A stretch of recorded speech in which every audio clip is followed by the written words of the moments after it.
That's good, yeah. We'll take one step forward. Yeah. Okay, here we are on the 24th of June at UCLA in Los Angeles, California. It's a beautiful sunny day, a little warm. We're about to hear from Christina telling us of her social science experiment in attempting to be respectful to everyone she met for the last 24 hours.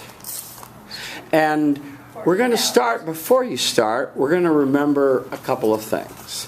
One, we want to always get in the power center of the room, and that is halfway between the left and the right. We don't want to favor one side over the other. Okay? So you're right just about in the center now, which is good. We want to be in the power stance. We want to make ourselves like a tripod. So put your feet about the same width as your shoulders so you don't sway. And I know that is a little odd standing like that, but practice doing that. You'll feel the power of the earth come up, and you're hard to knock over when your feet are that wide apart. Yes. Thirdly, we want to manage the attention of our audience. So we look around, we make sure that there are no iPods opened or telephones being texted, people writing. And if someone is writing, such as Pedro, you would just look over at him and go, Pedro. No, you don't do that, and you don't here. Hold my camera a second. You hold my camera a second. Yeah. It's going to fall over. You don't. I had one student that did that. Wow. And, that was a real aggressive man. And that's not how to win friends, influence people. He said you said get attention, Professor Miller. No, wrong. So just give a gentle, because you're trying to bond gently and friendly with your audience. Okay. So you look around, make sure that everyone's looking up and not writing or eating or talking or texting or on their computer. If they are, you know what to do about it. And then you quietly repeat your mantra a few times as you look around. Say to yourself, I respect you, I respect you, I respect you. Remember, say it as you really mean it, not just as a mindless Hindu mantra, but as a real... And lots of practice. A lot of practice repeating the mantra. Good. And then finally we say our name, feel the love, and start our speech. Okay? Okay. You ready? I'm ready. Okay. My name is Christine Hearn. Hi, Christina. Hello. Is everybody paying attention? Okay. It was a great 48 hours. After class, I really started thinking about how I was going to do this. I've never actively thought about looking at people. I smile at people if they catch my eye or I catch their eye all the time. It's just something I do. But I've never really actively thought about doing it. So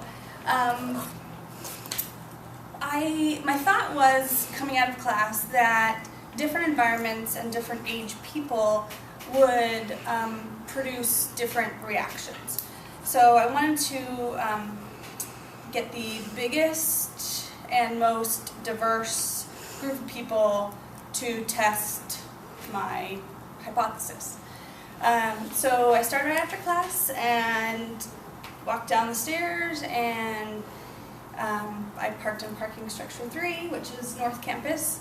So I went to my car, dropped some stuff off, and I realized I had to go to the bookstore. So I walked down campus to the bookstore and tried to get as many people's attention by just looking at them and smiling at them that I could possibly get. So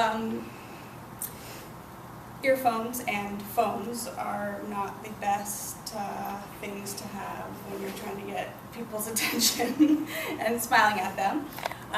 But when people did catch my eye, some smiled back, some quickly looked down, and I felt like age was a big factor. Some of the students that seemed younger were the ones that mainly, if they saw me looking at them first, they would look down almost immediately. And the students that looked like they were older or grad students or law students would actually acknowledge me or smile back. And that was nice to see. So I commute to UCLA, so my next experiment was driving.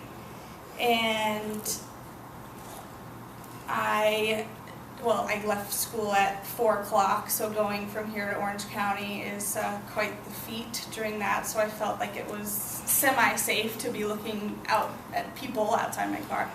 So in rush hour traffic, I would just look over at people if I hadn't already looked at them, because I wasn't trying to make people think that I was stalking them or trying to look at them weird. So I looked over, and if people caught my eye, many of them would just kind of look at me, and kind of the face would be kind of like, what are you looking at, and why are you looking at me? Why don't you just look at the road in front of you? A few did smile back.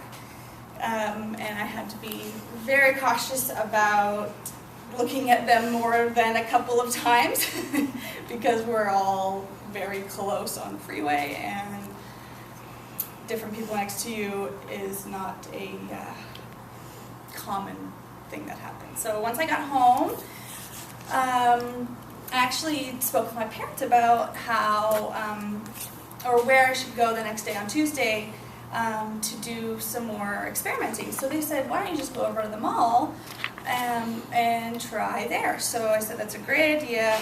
The mall isn't that big, so I decided to just walk up and down it a couple of times and see what type of people I had the most success with, either acknowledging me or smiling back or even saying hi, that kind of stuff. So I noticed that many women would acknowledge me and smile back very nicely.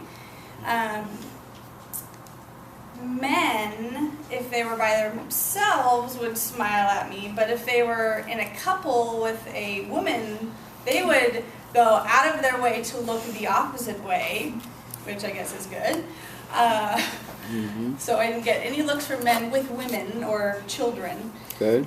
But the women would kind of look at me for longer to make sure I wasn't looking at their husband or boyfriend, and make sure I was smiling at them and not trying to get into something. And also elderly people, I got probably the best reaction from because I feel like people our age and maybe through like 50 years old, I think everybody has that thought of, why is this person looking at me? And then they kind of look at you and think, well, are they looking at something, my clothes or my hair or something? Are they judging me in some sort of way?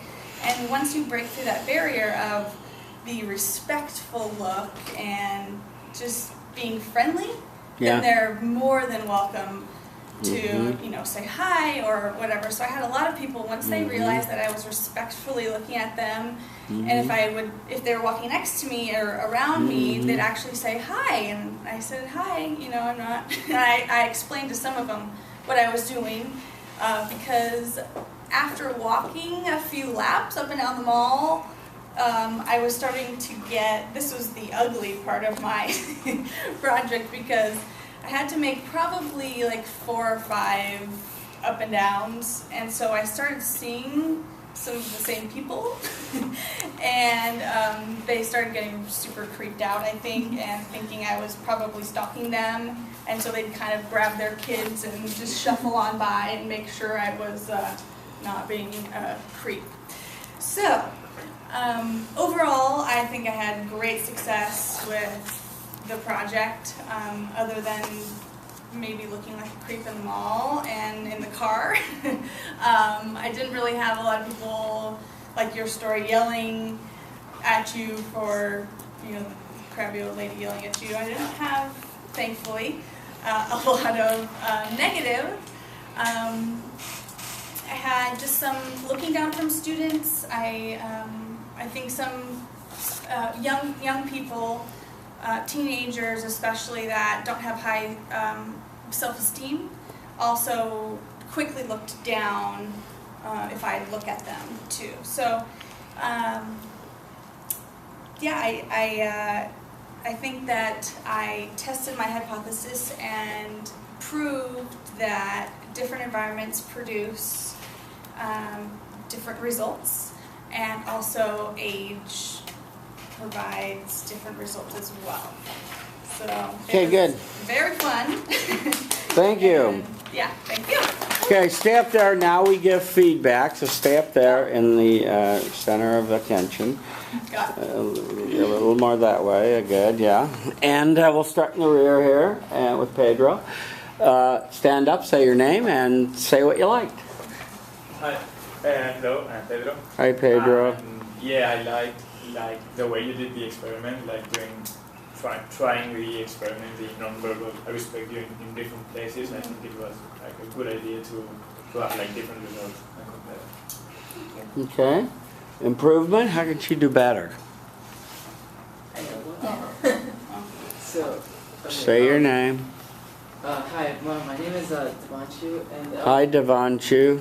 I think you could have there were some pauses in your speech that you could have like not said but other than that, I think it was very interesting. Your tone was engaging. Okay. Christina, I loved your speech in the sense that you were enthusiastic about trying the experiment, and I appreciate that. You really did give it your all, and I like that. Some people are cautious and afraid, didn't understand the purpose of this, and so thank you for really trying to do it and even driving out to the mall. Gosh. Let me give you some feedback, however, that I think would make you more effective as a speaker and as a storyteller. We start off with an introduction, and your text will talk about this. This is where we often get the surprising beginning, where we want to grab our audience, draw them in, make them want to listen with a poem, with a quote, with a story, or a joke. Okay? So next time I'd like to see you use one of those other mechanisms rather than the story about the experiment itself, sort of a story within a story. It was a fine way for us to get used to you, but it wasn't, a real killer grabber. And I like the way you tied back to it at the end and came the full circle. So that was good.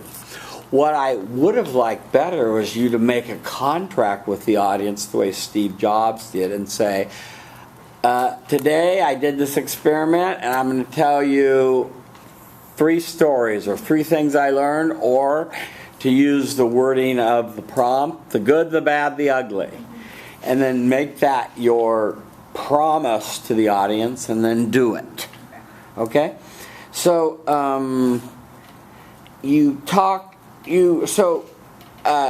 then when you go back to redo this again, then make that in your voice. So, first story or the good, and then you told your story and the smile back, and that was good. And you had a thesis about, and this is borne out over my 38 years here doing this exercise, absolutely, older people are not as paranoid of people smiling at them and looking at them. And there used to be a civility in this world where people said good morning and really meant it and so forth. But, things have changed a little, unfortunately, and it's sad, but we live with what we have here. So I didn't get a clear, crisp break between your first story and a little moral at the end of the story, and then because you asked, why did I tell the story? Well, there. So then you talked about driving, and I love that you talked about driving because I think this is a place where respect is practiced the least. I've noticed that when I put my blinker on to get over, many times people speed up these days. Happened to me this morning. Yeah, and it's disheartening, and so. I think that repeating your mantra while you're driving can make you a safer and better driver. This looking around, I'm not sure I recommend, and staring so much you're in real close quarters, but it's okay. I think I said, and if I didn't, I want to say this to all of you as you continue practicing this exercise, it's not staring at people for a long time. It's just looking at them 3 to 5 seconds and repeating the mantra, I respect you, as you look at them so they get a respectful vibe from you. We're learning to give off respectful vibrations. And in doing it so much, we learn to practice till it's a habit. And that's what I'm after in my students, is that habit of mine. So I'm glad you didn't get shot or cut off or killed in your car. Now, on your third story about walking the mall and then getting the strange looks at the end, when the third time, like, what is she doing here? Doesn't she have a life? And what's going on? And so forth. I want to say something about this that you touched on only lightly. Remember, if you're pure in heart and you're just doing this, you're just smiling and saying hello with no ulterior motives, then you're fine in doing this. You talk about men specifically not looking at you when they were coupled up. Women looking at you suspiciously, like, is she after my possession? Right? And this is reported all the time. Well, the one you didn't mention, and I want to bring out right now, just so everyone's aware of it, is sadly, men are dogs. And they easily misinterpret a smile as she wants me. And it's very pathetic. It's very sad. Oh, she smiled at me. She wants to have sex with me. What? But that's how pathetic it's become around here. And so you have to be careful. And you have to call your shots. But like I said, as long as you're pure in heart and you're just doing this. And some of my students have discovered this when the guy comes and says, "Can I have your phone number?" The answer is always, she comes up, she's a waitress, so she wears a wedding ring when she works, even though she's not married. But she always says, "Oh, I'm so flattered, but I'm in a long-term relationship. But thank you so much for asking." So the guy saves face and gets out of there. And nothing like, "In your dream," or "get out of my face," or, kicking the guy away, that sort of thing. But it is reported often in doing this experiment that men misunderstand respect. So be careful. Then finally, what I was after in your narrative, and my big criticism, Christina, is just of your narrative voice throughout the speech. I wanted to hear, so I've told you 3 stories.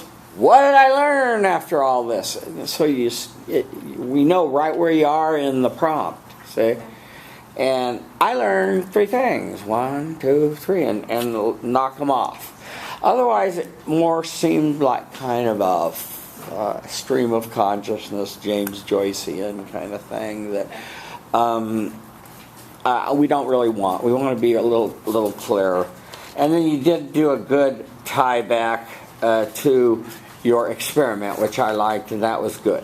So, but overall, just to end on a positive note, you did do the experiment with great enthusiasm, and I really appreciate that. And you should continue to repeat the mantra and practice this just till it's just a natural habit that you're just a respectful woman to everyone you meet. Thank you very much. Are you volunteering? Absolutely. You'll all get an email from me tonight indicating where you can find us on YouTube, so watch for it. Yeah. Okay.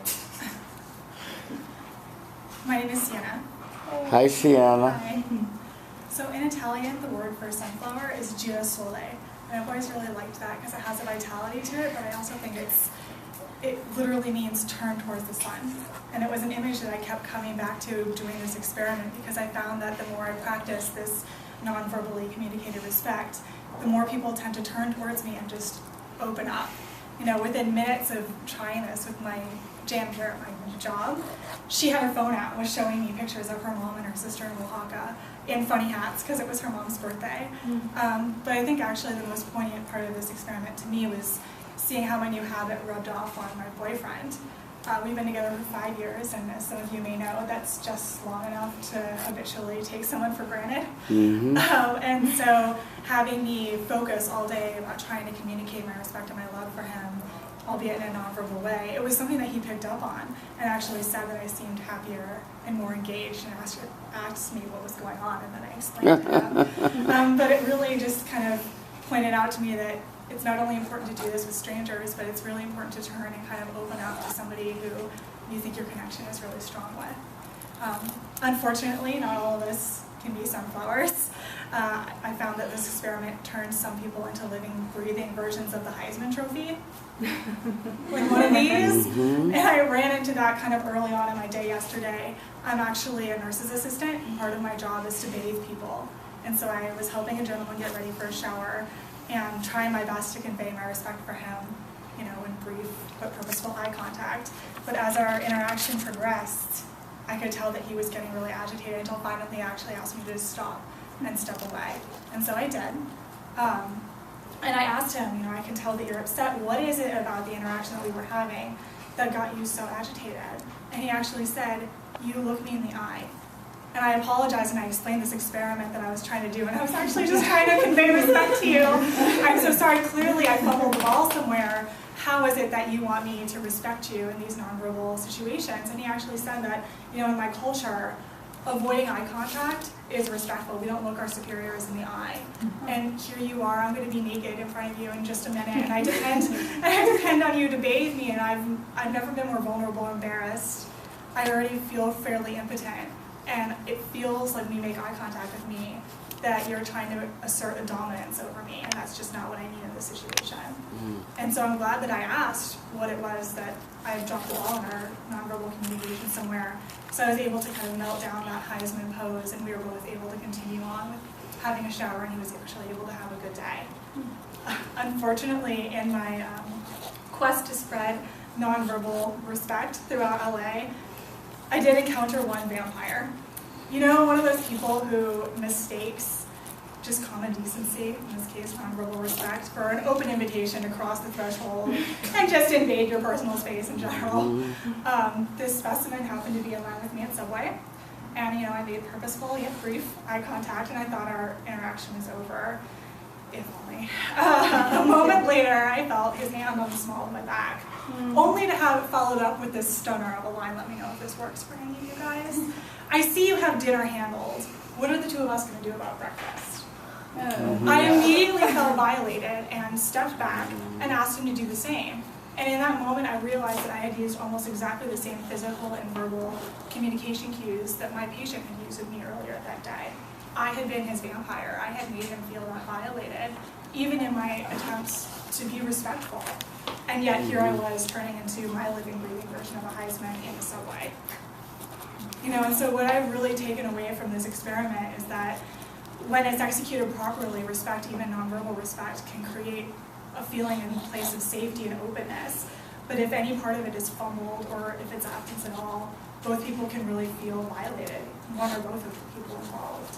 And I know that in this class we semi-arbitrarily agreed that eye contact was going to be how we communicated respect. But I think a really important part of that is remaining receptive to how your intentions are being received. And if it doesn't seem to be going well, I think the most respectful thing that you can afford your partner in that instance is to take a step back and ask them how it is that they want to be respected, and then honor that. Thank you. Very nice. Okay, we're in the back row somewhere. Here? Yes. Say your name and say what you like, please. Hi, my name is Aisha. And Hi, Aisha. what I really liked about your presentation is that it was pretty brief, but you got everything. You said everything that you needed to say, and you said it clearly. You understood everything that you had to say. Okay, good. Thank you, Aisha. Improvement? Hi, Daniel. Hi, Daniel. I didn't really see that many mistakes, honestly.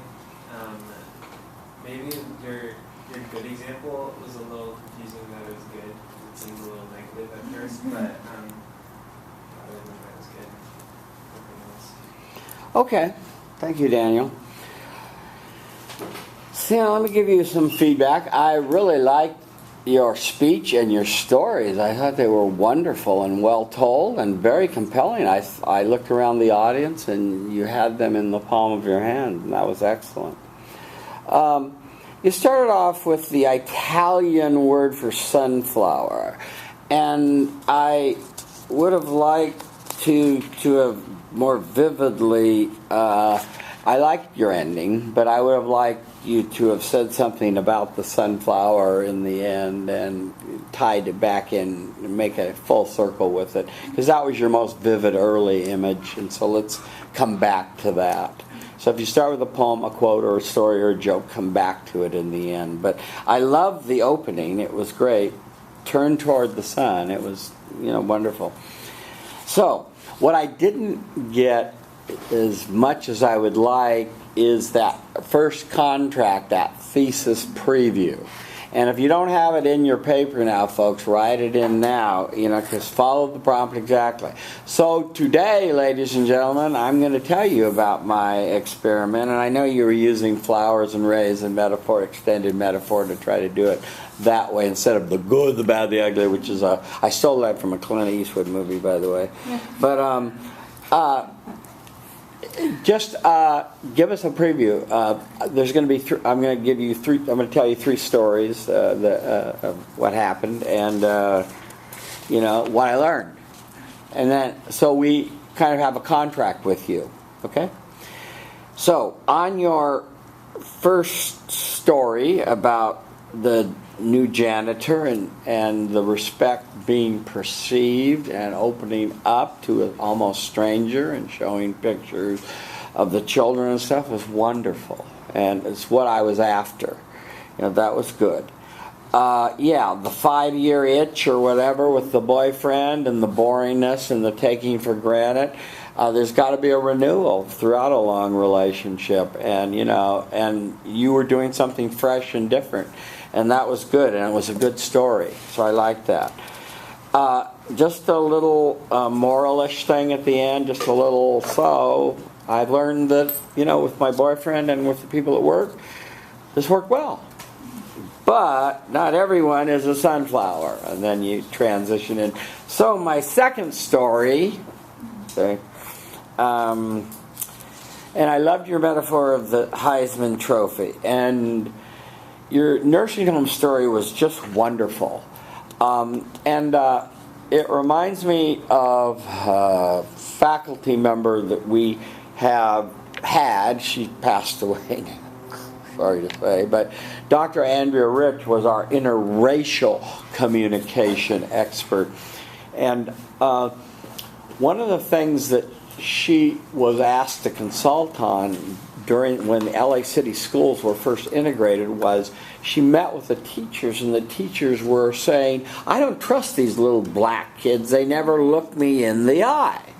And she had to explain to them that in their culture, looking up at someone and looking up at a superior or confronting a teacher and making eye contact is an act of aggression. And don't expect it. Take a chill pill. Work on developing trust. And she said once they learned that there was a cultural difference and that she needed to adapt and work with it, and I think you were catching some of the cultural difference there in your encounter with the older man and getting him into the shower. But I loved very much the way that you did a workaround with the experiment, and you learned from it. You didn't let it just go foul, and you learned that you needed to apparently not make eye contact with this gentleman or people in this vulnerable kind of situation. And you can kind of judge who and the situation and the context where you can make this kind of eye contact. And by the way, it's not the only way we were doing it. We used to flick of the wrist, the nod of the head. We said, and more importantly, the mantra being repeated gives off a vibe. And I know I can't quantify that. I know I sound very much like the 60s hippie from Big Sur, but Brian Wilson talking about good vibrations, but we do get vibrations from people, and you know it, and I know it, and we all know it, and we want to give off respectful vibrations to people so they sense we respect them. And I liked your transition. Unfortunately, my quest to spread on respect throughout Los Angeles. Wonderful transition to your third story. And again, the man in line just confirms the story I told earlier about men sadly misinterpreting a smile as a come on. For him to engage in some very boorish behavior. And I think you handled it correctly. But I think that there's a lesson in this for you, and I'm glad he got a lesson too. But I don't know about all this vampire and stuff, but that was all kind of interesting. But you have to kind of be careful and call your shots among impressionable males, I guess, is what I generalized from this. On the third story, I think that it was well told and well done, and what you learned was well said and well done. Eye contact, look around to everybody in the room for up to 3 to 5 seconds. What else did I write here? Otherwise, other than just the preview and a stronger narrative presence, I did a really nice job, and you really, I think like Christina, really sincerely tried to do this experiment, and thank you for that. Any more volunteers? Oh, you mean I have to go to the roll sheet? Okay, that's cool.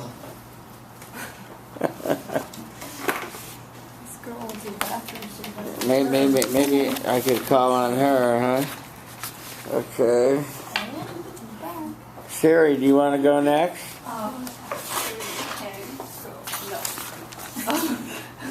Well, I'll call on the next. I'm going to just call on the next A. Okay, let's hear from Deanna. Is Deanna Dela Cruz here?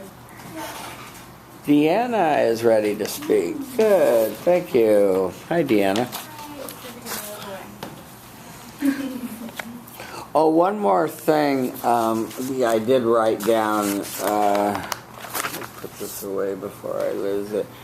That I did write down for you is that you got out of the power stance a little bit and put your feet together, and you were swaying a little bit. You'll see it tonight when you watch yourself. Okay, we're good. Okay, she was looking at her hand, so make sure you got everyone's eyes on you. Manage your attention, communicate respect, finding friendly eyes in the front and side, say your name, feel a love, start your speech. If there's anything in this world that we all really want besides money or power, it would probably have to be respect. I mean, who doesn't want to be respected? It's something that's more valuable because you get people's attention and they notice you more. There's even a song about it by the jazz singer Aretha Franklin, R-A-S-P-E-C-T. So how many of you want some R-A-S-P-E-C-T? See? Most of us want some R-A-S-P-E-C-T. So I thought that the best way to get some respect is by the golden rule, treat others the way you want to be treated. I mean, you would expect that if you give someone back respect, they'll respect you in return. At least that's what I thought. From the nonverbal experiment, I realized that's not always the case. It could change. First 2 stories I will tell you are like good stories. So I was walking to Ackerman, and I was walking down the stairs, and I looked at this woman, and I said to her, I didn't say to her, I looked at her, and in my head I said, I respect you. And she smiled at me, and it was a really nice smile. Like, it was a smile that made my day. Like, it made me feel really good. Then the second story is I was walking to class, and there was this other woman, and I look at her, and I say to her, I respect you. And she looks at me, and she smiles. But this smile, it's like, it feels different, because the smile she gave me was like I had made her day. Like, she was happy that I had acknowledged her, and that felt really great. Now, not all the responses were as positive as this one. There was one where I was walking to the bathroom and this woman, she sees me and I look at her and I say, I respect you, and she completely ignores me and just walks away. And I mean, that's completely understandable. And then the last one, which was like a really, like, it wasn't as bad, like ugly story, like your story, where someone yelled at me. It was more of like, the person just didn't realize I was really there. I was walking back to my apartment, and this man, I see him, I make contact with him, and he like looks the other way, and he's walking in my direction, he's still looking the other way. And he almost bumps into me, so it's like he didn't even realize I was there. And it was kind of disrespectful, because I acknowledged he was there, and you would expect that he would acknowledge you were there, or even remember that I was on the same path. And so from these like experiences that I experienced, I saw that like, even though you give respect, you're not always going to get it, but that doesn't mean that everyone in the world doesn't want respect. We all want respect, it's just people are taken aback by it. Because we live in such a fast-paced society where we're so like stuck in our own world, and we're so consumed by our own problems that we don't realize other people, or we even acknowledge them. So when someone does smile at us, or even look at us, or say hello, it's really surprising, and it's sad, but that's the truth. And we all want some RASPCT. Thank you. Okay, what did you like about Deanna's speech? Stand up, please. Say your name. Speech class. Elliot. Hi, Elliot. I liked your speech in that I could notice each transition into art. We're in the good, we're in the bad, we're in the ugly, and it made it a lot easier to flow rather than it being just like a continuous flow of thoughts. The transitions made it a lot easier to follow your argument, and it made your point much more easy to follow. Thank you, Elliot. Improvement? Name? My name is Siri. Hi, Siri. Yeah, I love her story because like she's very simple, so I can actually follow her like structure. I'm going to tell you like 3 stories. Like I think she mentioned at the beginning, and also mentioned it at the end of the speech. So it is very simple and easy to follow. And I think secondly, like her story is also very concrete, so it's like very trustworthy for the audience. Mm-hmm. Good. Was there anything unexpected in this series? Actually, I think there isn't much like unexpected turning point for the story. Did you think of putting in anything unexpected? Was there anything unexpected that happened in this experiment? Thank you, Siri. There wasn't really, people just ignored me. Yeah, I warned you, by the way, that that was going to happen. Deanna, let me give you some quick feedback. What I've been saying to everyone, I'll say to you too. Just your intro was, you talked about, you made some observations about respect and the universality of it and everyone wanting it, and you quoted Aretha Franklin, and that kind of got us used to looking at you and got us used to it. So that was an okay introduction. I'd like a more, overt with your voice preview. So I'm going to tell you 3 stories. You said 2 good ones, and then you kind of trailed off. So you want to say 2 good, 1 not so good, or the good, the bad, the ugly, if you want to keep consistent, and then you follow that consistency. But more with your voice. But I agree that you were fairly easy to follow. There were some pretty good transitions in there that we could follow when you were on to the next story. The Ackerman story and the smiles were wonderful. It's what you should be doing as you're looking and smiling at people and just saying the mantra of I respect you, even if you're not smiling, but just giving off that vibration. The ugly, I don't know if it was the woman thought you were going to follow her into the bathroom or what, and you kind of felt the ugly was just being ignored, and that comes with the territory, and I warned you about that. And you can combine this attitude with some verbal and some nonverbal. So you got the job done, and you did say what you learned. I would like to see you be a little more dynamic as a speaker, be a little louder in your vocal presentation, have some vocal variety next time, okay? But overall, you did a nice job. Thank you.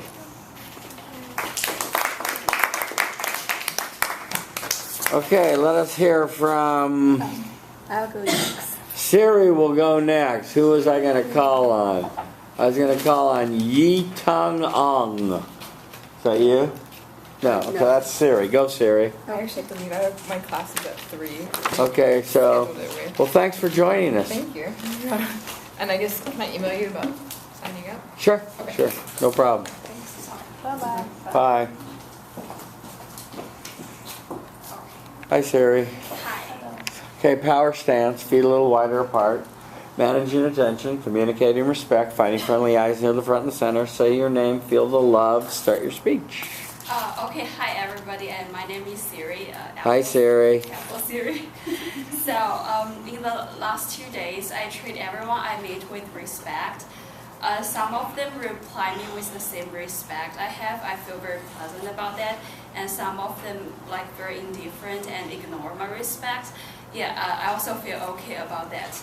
But here's one thing I want to mention about, because I'm from China. Like in China, you guys know there is like a one-child policy. Like usually if one family only has one child, the child will be kind of self-centered.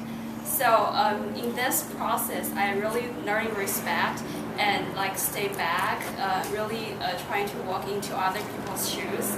Even though I get maybe like a bad feedback, I try to think maybe he's had a bad day. So I think the first thing I learned about the respect way is I try to be more considerate and develop the empathy of other people. So I'm going to tell you guys 3 stories, 3 experiments I have in the last 2 days. The first one is I met my friend David in front of the Broad Art Center. So usually our conversation will be very short because he was always so busy about his major and his classes. And this time I'm really trying to hear about like what happened to him recently or what he's going to do.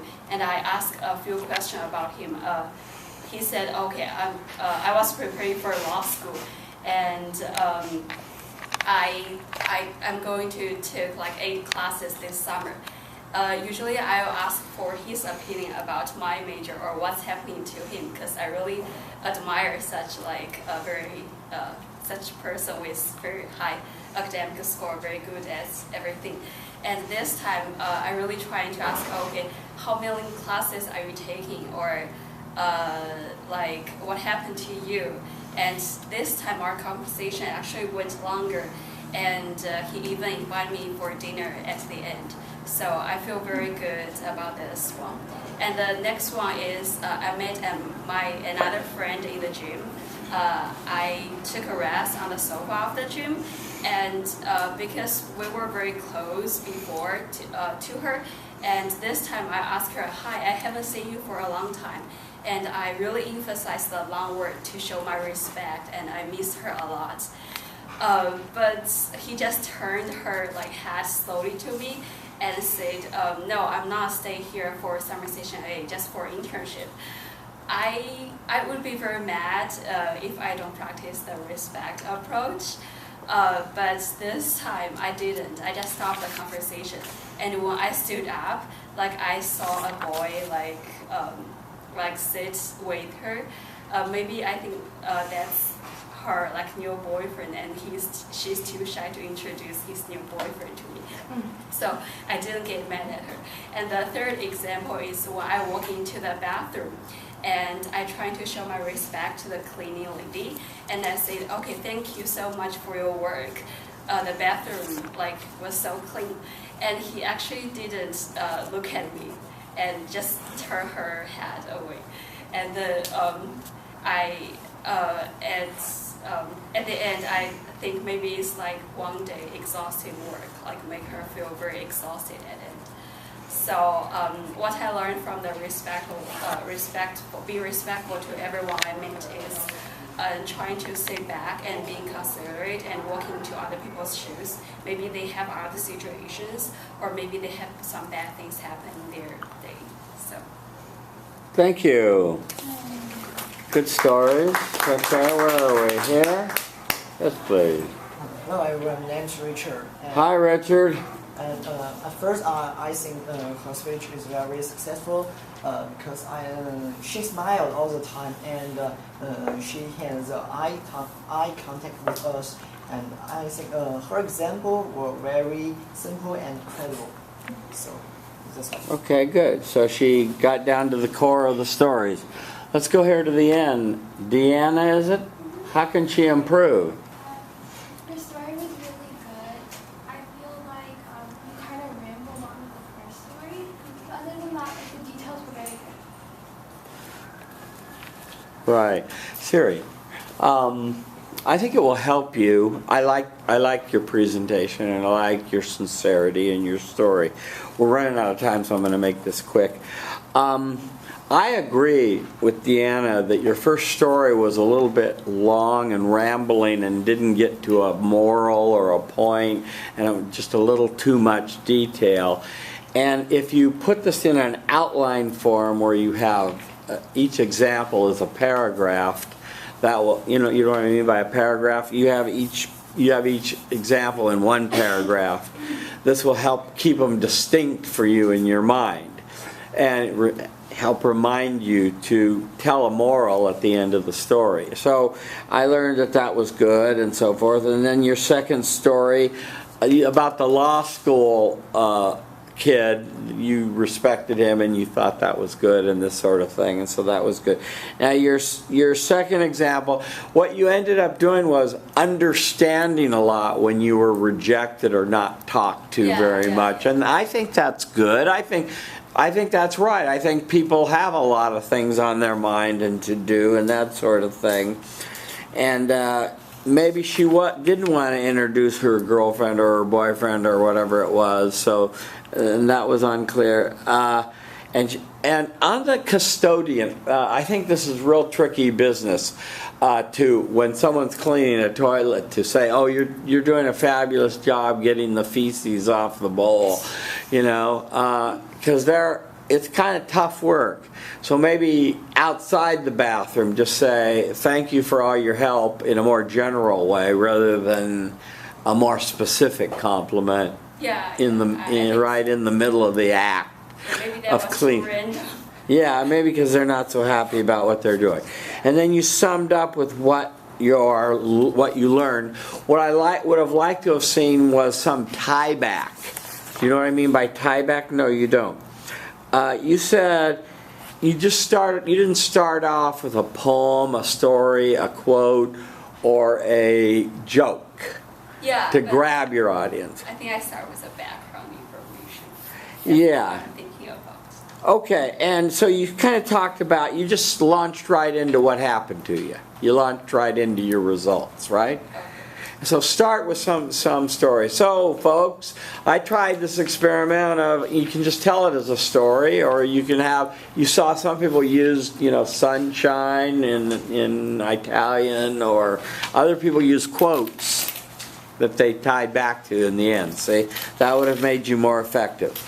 But I'm glad you tried it. Keep trying and say it internally. I like the thing that you were sensitive about the only child. I've noticed that too, a little self-centered and a little universe-centric about I'm the only one in the world, so the world revolves around me. Yeah, that's kind of sad.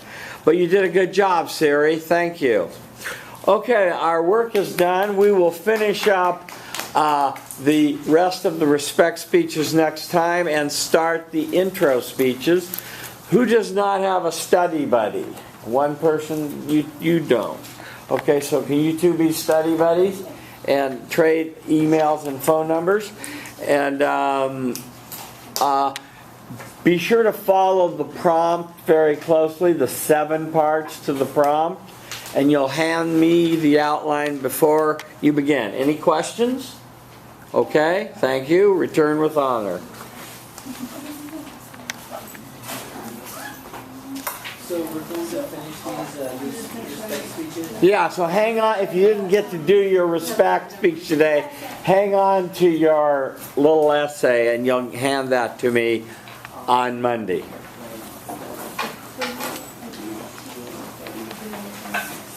I want to say one more thing. Yeah, about storytelling and the intro speech. You notice in the main body it says story, story, story for past, present, and future.